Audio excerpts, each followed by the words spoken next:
मध्य प्रदेश के deputy CM Rajendra शुक्ल ने शुक्रवार को एक पत्रकार वार्ता का आयोजन किया। उन्होंने पत्रकार वार्ता के दौरान केंद्र सरकार की जमकर तारीफ की।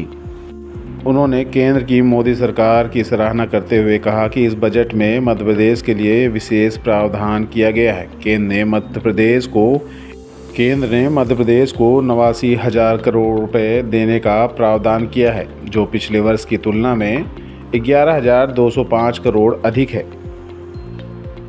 उन्होंने कहा कि जब मध्य प्रदेश में दिग्विजय सिंह की सरकार थी तब यहाँ का बजट 24,000 करोड़ था, जो अब बढ़कर 3,69,000 करोड़ का हो गया है। उन्होंने कहा 5 वर्षों में मध्य प्रदेश का बजट 7 लाख करोड़ तक पहुँच जाएगा।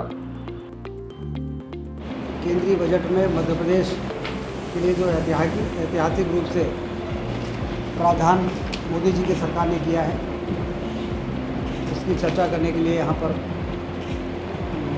आप सबको आमंत्रित किया गया है। पिछले वर्ष के मुकाबले इस बार केंद्रीय बजट में मध्य प्रदेश के लिए 98,000 करोड़ का प्रावधान किया गया है, जो पिछले बार के बजट से 11,205 करोड़ रुपए अधिक है, जो इस प्रतिबद्धता को दर्शाता है कि मध्य प्रदेश के विकास के लिए मोदी जी की सरकार, केंद्र की सरकार कितनी गंभीर है।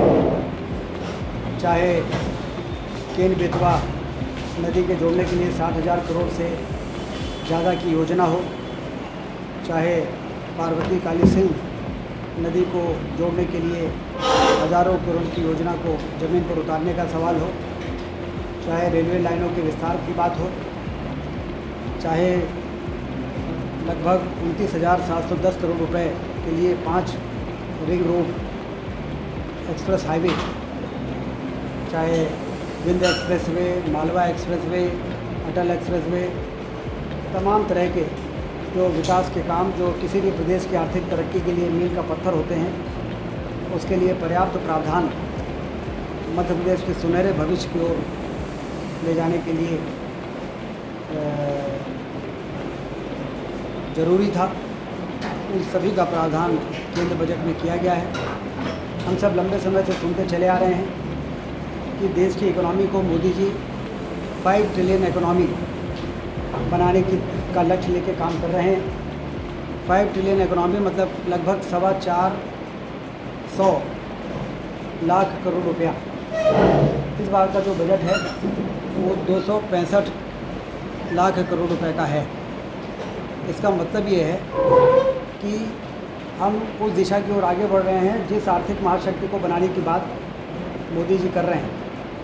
ये 98,000 करोड़ का प्रावधान का महत्व हमको तब समझ में आता है जब हम सिंहावलोकन करते हैं।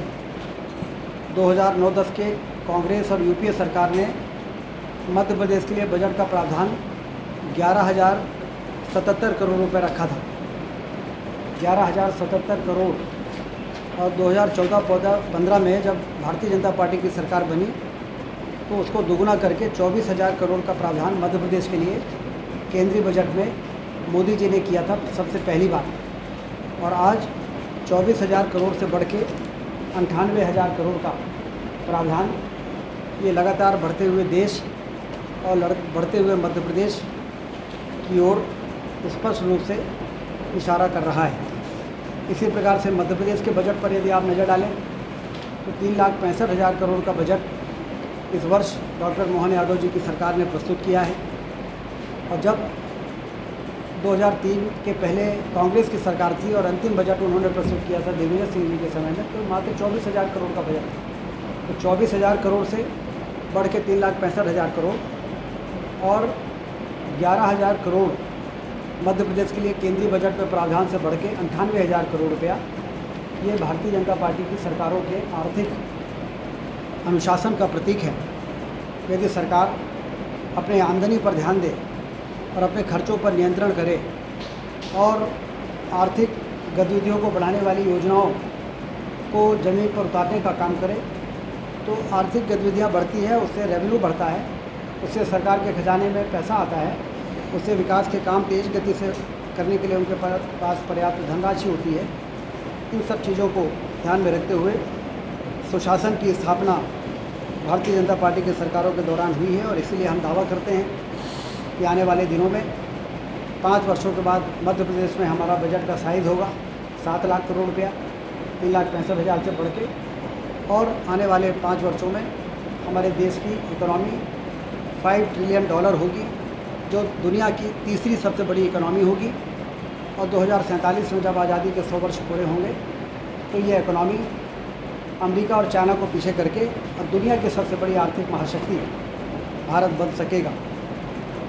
ये उपलब्धि हम सबको मोदी जी के नेतृत्व में प्राप्त हुई है।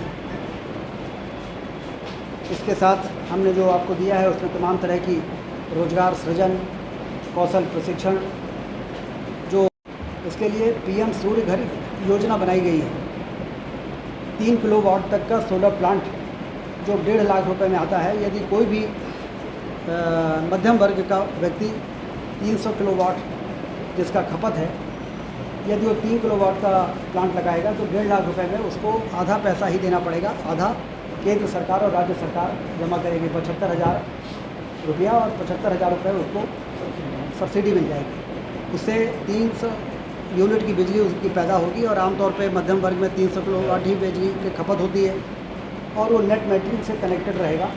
यदि आप 50 यूनिट कम खर्च करते हो तो 50 यूनिट चली जाएगी ग्रिड में, उससे आपको पैसा मिलेगा। और यदि आप 350 यूनिट खर्च करते हो तो 50 यूनिट ग्रिड से आपको मिल जाएगी, उसका आपको बिल देना पड़ेगा। तो इस प्रकार से पीएम सूर्य घर योजना, इसी प्रकार से पीएम सूर्य किसान योजना भी बनी है। इसी प्रकार से प्रधानमंत्री आवास में जो पिछले 10 वर्षों में 4 करोड़ मकान बने, इन 5 वर्षों में 3 करोड़ मकान और बनाने का लक्ष्य है। इसका मतलब आप समझ सकते हैं कि कितने व्यापक स्तर पर गरीबों के कच्चे मकान को पक्के मकान में बदलने का एक अभियान इस 5 वर्षों में इस बजट में उसका प्रावधान किया गया है। प्रधानमंत्री अन्न योजना के अंतर्गत पूरे देश में 80 करोड़ लोग, मध्य प्रदेश में 5 करोड़ लोगों को मुफ्त में अनाज देने की योजना 5 वर्ष तक जारी रहेगी। इसके लिए पर्याप्त प्रावधान किया गया है। लखपति दीदियाँ, 3 करोड़ लखपति दीदी बनाने के लिए उनको तमाम तरह की योजनाओं में किस तरह से मदद मिलेगी उसका प्रावधान किया गया है। तो ये बजट कुल मिला के जो मोदी जी कहते हैं कि मेरे नज़र में देश में 4 जातियाँ ही हैं, गरीब, युवा, अन्नदाता यानी किसान और नारी। तो उन्होंने गरीबों के कल्याण की योजना, उन्होंने युवाओं को रोज़गार और प्रशिक्षण और उनको आगे बढ़ने का मौका मिले इसकी योजना, किसानों की योजना, सिंचाई हो, बिजली हो और उनको सब्सिडी हो, और उसके साथ साथ किसान सम्मान निधि और तमाम तरह की मदद करने के लिए पर्याप्त प्रावधान, और नारियों के लिए उनके सशक्तिकरण के लिए पर्याप्त प्रावधान इस बजट में किया गया है। बहुत ही संतुलित बजट देश को विकास की ऊंचाइयों पर ले जाने के लिए और देश को आर्थिक महाशक्ति बनाकर देश की जनता की बुनियादी सुविधाओं के लिए, सरकारों के खजाने में धन की कमी आड़े ना आए, इन सब चीज़ों को ध्यान में रखते हुए बजट प्रस्तुत हुआ है।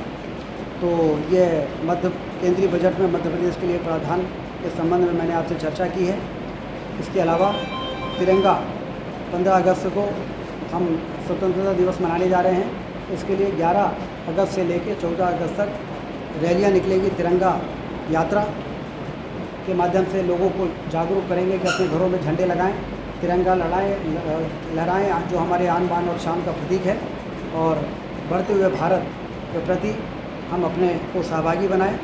और 12, 13, 14 को झंडा लगाने का अभियान चलेगा, जिसमें हम सारे लोग मिलके, न सिर्फ हमारे कार्यकर्ता बल्कि आप सब लोग का सहयोग लेके और लोगों को प्रेरित करेंगे कि अपने घर के छत पर तो तिरंगा लहराएं, जिससे 15 अगस्त को जब आज़ादी का पर्व हम मनाएं तो देश के सभी घरों में तिरंगा लहराता हुआ दिखाई दे, जिससे कि देश के प्रति, देश को स्वतंत्र कराने के लिए जिन लोगों ने अपनी प्राणों की आहुति दी, और हम सबको लगभग सैकड़ों वर्ष की गुलामी के बाद देश को स्वतंत्र किए हुए ज़्यादा समय कहाँ हुए, 75 साल हुए हैं, लेकिन गुलामी तो हमारी 700-800 साल से लंबी रही है।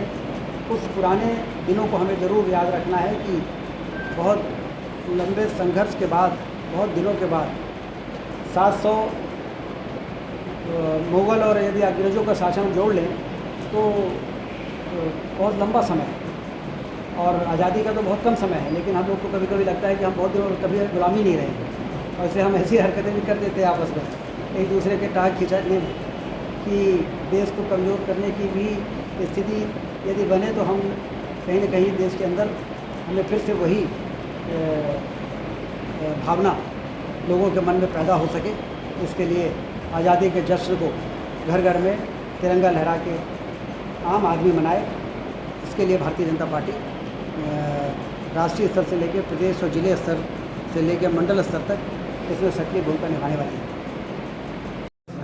इलेक्ट्रॉनिक कंप्यूटर वाला और दूसरा हार्डवेयर, लेकिन सिविल और मैकेनिकल की बहुत पुरानी डिमांड थी, तो सिविल और मैकेनिकल की भी मंजूरी मध्य प्रदेश की कैबिनेट ने दे दिया है, तो उसमें जो पर्याप्त अमला है अब वो स्वीकृत हो गया है, तो सिविल और मैकेनिकल के बच्चों की काउंसलिंग भी हो जाएगी और 4 ब्रांच वहाँ चलेगी।